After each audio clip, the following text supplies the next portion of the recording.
مع السلامة يا أحمد فوز. مع السلامة. باين عليك فندق افريقيا يا رب. افريقيا يا رب. انما انت مستفيد يا اسطى، دوبتني على ملايتك. قبل كان بتوصل اسبوع يوم. قلت اروح اتشجع على اي حد من اللي كنت بفكرهم زمان. وبتشرب الغالي يا عم مصطفى. وشربت احلى كوبايه شاي. يا بختك يا عم مصطفى.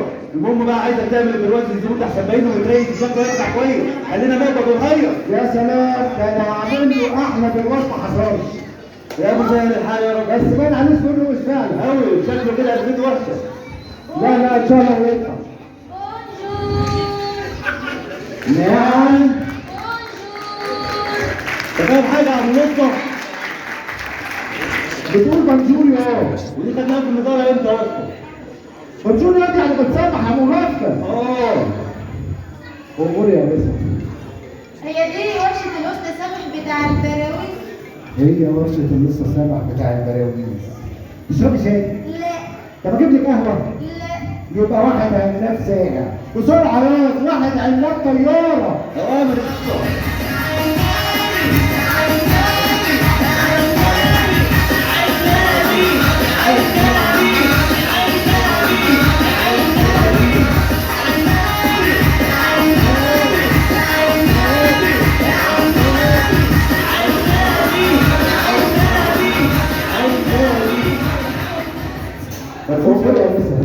عايزاك تعمل لي برواز للصورة دي.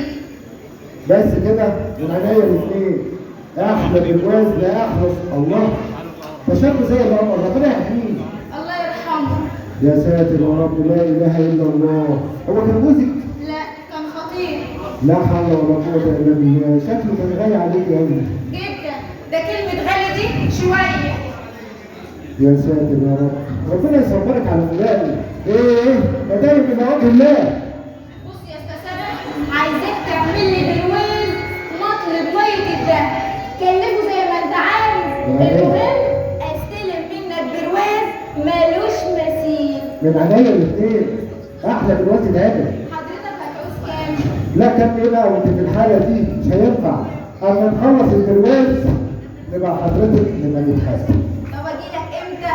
يوم الاحد ان شاء الله. أوكي، باي باي. باي ورحمه الله وبركاته. باي باي.